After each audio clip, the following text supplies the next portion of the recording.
Welcome Der Electronics Lab. Hello mga ka-Der Electronics Lab. Welcome sa ating bagong video ngayon. Ngayon ating ipakita ang kung paano mag-test ng power transistor. Dito tayo magsimula sa A1941. Dito yun na tinanggal natin mga ka-Der Electronics Lab sa ating customer. Kasi hindi mag-on kaya tinanggal ko lahat yung mga power transistor. Itong A1941, ito yung PNP, positive, negative, positive. Ito namang C5198, ito ay NPN, negative, positive, negative. Itong apat na ito yung mga tinanggal dyan, galing dyan. At saka itong apat. Itong nasa ibaba naman mga ka-Der Electronics Lab, ito yung bago. Mayroon tayong pagbabasihan. Umpisahan natin sa bago. Base to collector. Pumapalo siya. Isit natin itong ating sa mga ka-Der Electronics times 1K. Tapos i-select natin sa yung printer natin sa 0. Base to collector. Base to emitter, pumapalo. Kapag binaliktad natin mga ka-Der Electronics Lab, wala itong palo. Base to connector, base to emitter. Ito yung bagong power transistor. Ngayon, punta na tayo dito sa mga tinanggal ko. Base to kumisto ka. Base to connector,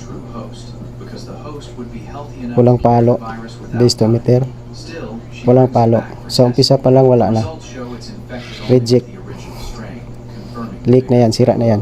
Base to connector, wala na. Base to emitter, wala na. Base to connector, base to emitter, wala na. Base to connector, usap-usap pa, iba-iba yung printer niya. Base to emitter. Subukan natin baliktarin mga ka-Der Electronics Lab. Base to connector, base to emitter, base to connector, base to emitter. Base to connector, pumapalo na. Dapat nito walang palo. So, sa madaling salita mga ka-Der Electronics Lab, itong apat ay busted na. Dito naman tayo sa C5198. Ang base nito, negative kasi NPN ito. Base to connector,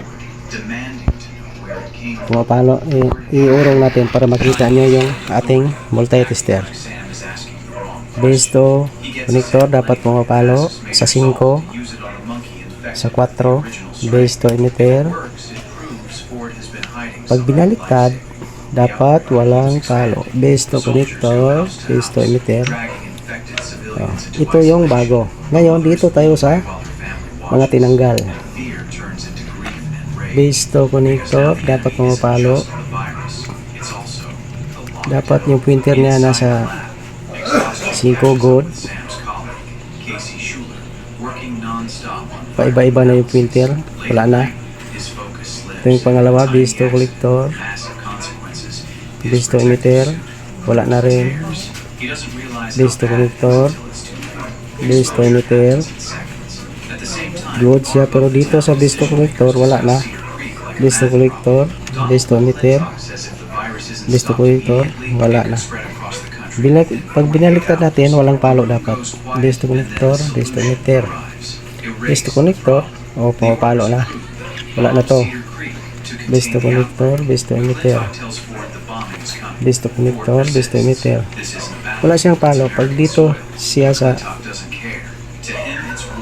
wala na yung kanyang hindi na siya umabot sa 5. Ito kasi yung bago. Base to collector, base to emitter. Yan ang bago. Tingnan natin to. Base to collector, base to emitter, base to connector, base to emitter, wala na. Base to connector, base to emitter, base to collector, wala na rin. May diferensya na rin yung collector na. Ito rin isa. Pero okay pa itong dalawa. Pero para fair ang lahat, palitan na lang ang apat. 5 watts resistor, 0.25 ohms. Ipakita natin yung mga itong bago mga ka-Der Electronics Lab.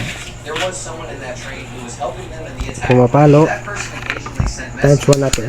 At times 1. Pumapalo siya mga ka-Der Electronics Lab. Kabilaan. Ito yung bago. Ngayon dito tayo sa, pero kung mag-test kayo ng mga 5 watts resistor mga ka-Der Electronics Lab, iangat nyo lang yun, yung kabilang paa. Kabilang paa. Ito. Ngayon, ititest natin.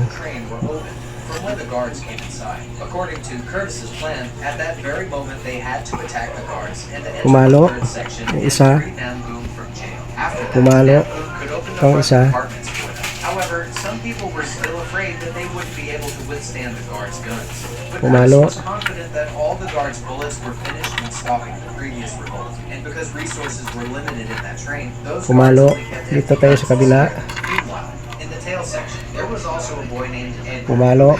Ilipat natin mga ka-Der Electronics Lab para klarong-klaro. Curtis had made all the Dito tayo sa kabila. now he was just waiting for the right. Pumalo. During this time, a woman wearing a yellow coat came there from the rich people's section. She gathered all the children under the pretense of medical check Pumalo. and forcibly selected two Parang may diferensya na rin. and started taking them with her. Then a child Yan yung walang diferensya. Pumalo. blood to come out from that woman's Pumalo. Balik rin natin kasi dapat dito kabilaan pumapalo. a woman named Mason came there who was a high-ranking officer there. Mason gave that helpless father Pumalo. punishment for protest. Pumalo. The souls of all the people present there. On Pumalo. Mason's orders, the guards took out that man's hand outside the train and froze it in Pumalo. place. Good ang apat na yan. Struck his hand with a hammer. His hand shattered like glass. That man writhed in pain. Mason once again reminded the poor people Walang that palo. they were there at the Yan. mercy of the train. Naisira na yan. So their place would always Kasi dapat nito kabilaan pumapalo. they had no right to protest. Yan. Pumalo. Further ignited the flame of revolt burning inside Curtis and his companions. The next morning, Wala na. Curtis and his Wala nito. companions were completely ready for the attack. Meanwhile, the guards opened the door and came inside to distribute So sa natis natin na 8 na 5 watts to go ahead. 5 watt na 5 watts Still afraid of na resistor na ito, dalawa yung and put his gun to his own may leak ito. trigger. The guards Yes, thank you for watching mga ka-Der Electronics Lab. all